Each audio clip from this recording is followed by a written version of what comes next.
right now. Mr. Singhvi, as somebody who's representing Mr. P. Chidambaram, what is going to be his next legal recourse? Are you applying for bail?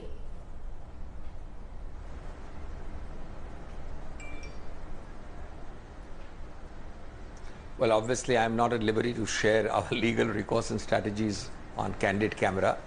But let me start by saying, Preeti, that I think the whole equation has to be understood in a different light. Everybody around the globe is becoming judgmental and giving their own judgments, mini judgments. He's guilty, he's prima facie guilty, charges are serious, so much is done, this document, that account, that property. Please, by all means, convict him if he's guilty and send him to jail. He must go to jail if he's guilty after a trial. Please, by all means, acquit him and set him loose if he's not guilty. But the issue today is not that. The issue is only one. And please hear me carefully. I'm not talking of the past, for the future. Is a person in respect to whom the allegation is a transaction or transactions of 7-8, who is not a threat to society, who has deep roots, who is not accused of a terrorism or a murder offense, who will not flee, who will not abscond, who will cooperate, about whom all the documents have been frozen, their government files, 11 years old, about whom all government official statements have been recorded. On what imminence, urgency do you justify the need to arrest and keep him behind bars? That's the real question. Yes, we can lose some, we can win some. Question is, answer that question. Now that question today can be answered only by a bail application, which you can rest assured will be moved. I'm not at liberty to disclose when, how, where. It will be moved shortly, and that is the right procedure once you're in judicial custody. Would you reckon, Mr. Singhvi, that this is a huge setback? Let's just look at those visuals there of Mr. P. Chidambaram, the finance minister, being taken. There is a sense of humiliation that is also attached with these visuals, sir.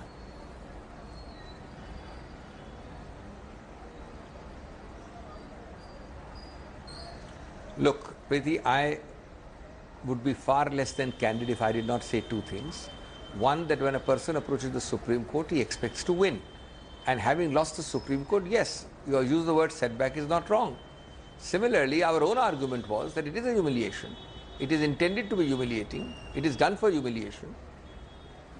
Please tell me, madam, in case a 11-year-old offense, last 3 to 4 years you are investigating, sometimes ED calls you, sometimes CBI calls you, not a single charge sheet. Not a single charge sheet. Why? Because not filing a charge sheet enables you to keep the pot boiling. Now, once a charge sheet is there, you are relatively frozen on the trial. So the trial will give you a finite result, yes or no, acquit or convict. But till then, the only way to humiliate you is to keep the pot boiling, keep you under trial incarceration, pre-charge sheet, and keep on endlessly questioning you. That is, in fact, the whole technique being adopted. And I want to say that above all of this, there is a question which the nation is asking. Yes, somebody may be guilty, but how is it that everybody who is supposedly guilty or allegedly guilty is the person who has not gone through the washing machine of the BJP? Only if you get yourself into the washing machine of the BJP, you come out spotless clean. Everybody who stands outside the road, outside the washing machine shop, is necessarily dirty, remains dirty. Mrs. Singhvi, were you expecting today... The selectivity is so amazing. Right. I mean, your channels have been carrying a whole chart. On left side, there are 1 or 2 cases. Right. No, Mr. Singhvi, were you expecting today that the ED would not press for remand? Was it expected? Yeah.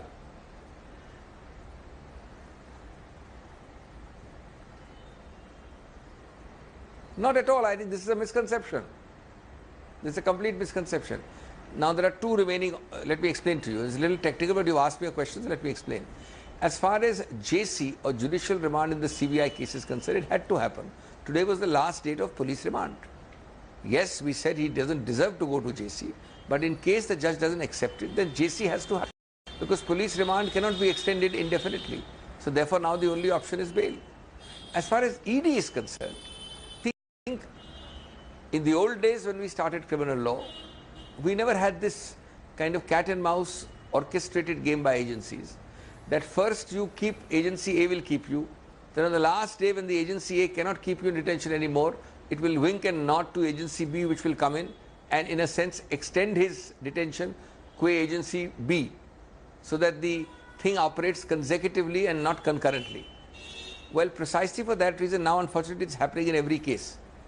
So the ED comes in at the end of when the first CBI remand, etc. is ending.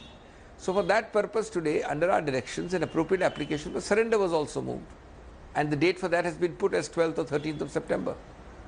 So the surrender will mean that in case that application is accepted, then the period of detention being undergone qua CBI can be counted also as period of detention qua ED, so that this kind of a, unfortunate play or game with the liberty of an accused doesn't fructify. Okay, Mr. Singhvi, what was the difference if he